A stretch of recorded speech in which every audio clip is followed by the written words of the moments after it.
After our visit to Palma's most impressive landmark and Spain's second largest Gothic-style cathedral, our group started the walking tour of the old city center.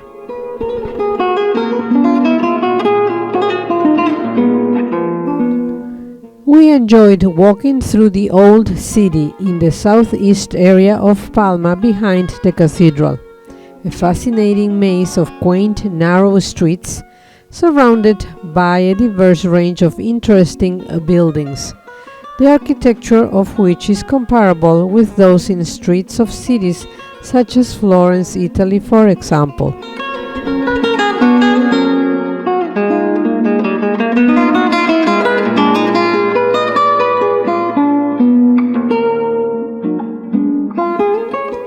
When we made it to the Palma Square, probably one of the more attractive squares in Palma, we were immediately drawn to the ancient olive tree that was transplanted in the middle of the square in 1999 as a symbol of peace. I believe the tree is over 600 years old and came from the Serra de Tramuntana mountains. The Palma Square is located right in front of the Palma Town Hall, where they celebrate New Year's Eve.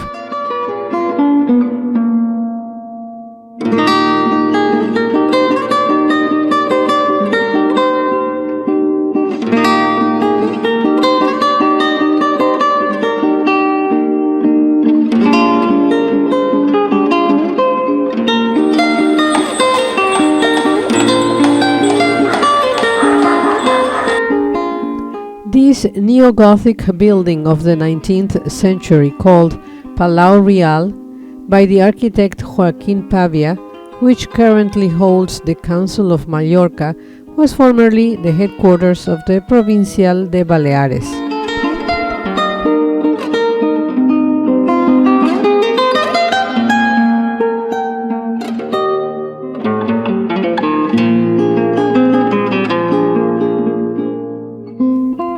As we started our walk down back to the Plaza de la Mar, where we would board our tour bus again, we were able to capture pictures of the impressive Almudaina Palace, an ancient 13th century residence for Mallorca's rulers.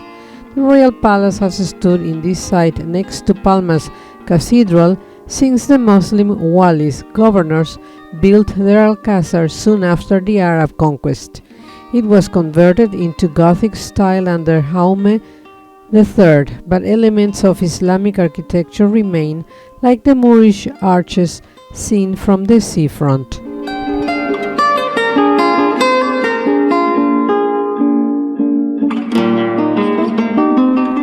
From the advantage point of the tour bus windows, I was able to capture pictures of some of the sites as we drove to the Bellver Castle.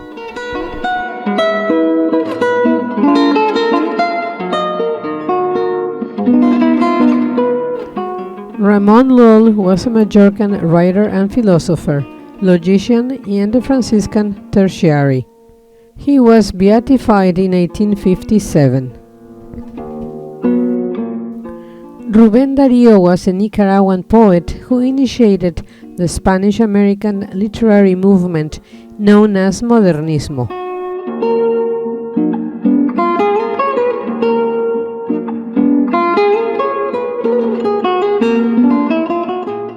This building is one of the maximum exponents of Gothic architecture in Mallorca and one of the most beautiful in Palma. Built in the mid-15th century to house the headquarters of the Merchants Association, it is now a cultural center. The Es Baluard Museum of Modern and Contemporary Art was opened in 2004 as a cultural institution, housed in a former military fortress, the Baluard de Saint-Péray, which dates back to the 16th century and was part of the Renaissance wall that surrounded the city of Palma. Up the river torrent, the Sarriera and the Saint-Péray bastion. Es Jonque is next to another of the most traditional neighborhoods of Palma, Santa Catalina. This ancient and humble neighborhood of fishermen and sailors is crowned by the old mills that are seen from the promenade. The gardens of Saint Dominic of Galeada and the statue of the Spanish hermit who died in 1109. Bellver Castle is a Gothic-style castle on a hill 3 kilometers to the west of the center of Palma. It was built in the 14th century for King James II of Mallorca and is one of the few circular castles in Europe. Long used as a military prison throughout the 18th to mid-20th century, it is now under civilian control, being one of the main tourist attractions of the island, as well as the seat for the city's history museum. Donjon of the Bellver Castle.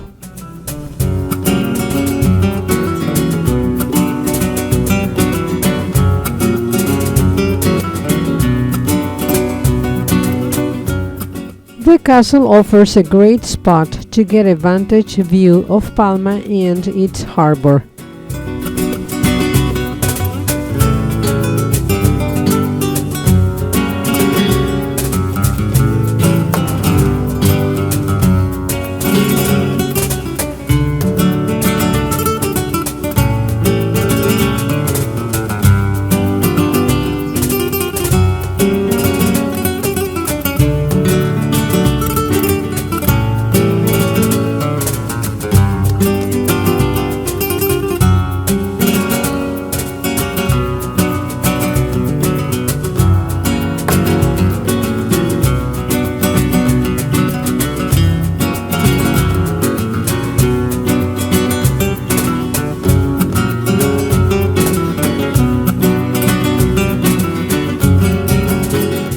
Then we were on the road again, and we passed by Tito's, probably the most famous nightclub in Palma.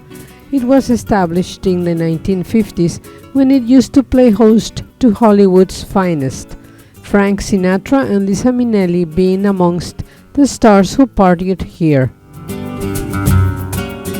Hotel Majorica is perfectly situated in the area of El Terreno and sits overlooking the Bay of Palma.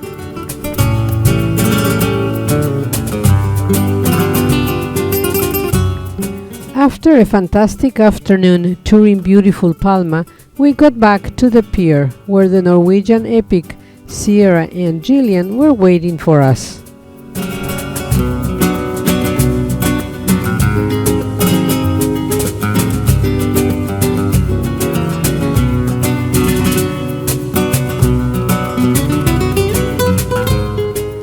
By 6:30 in the afternoon, we left port on our way to Barcelona. From the ship's poolside, we waved goodbye to beautiful Palma and of course captured video and photographs of the many landmarks as they faded away in the distance.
Later that evening, we enjoyed a nice dinner and music by the Manhattan Band.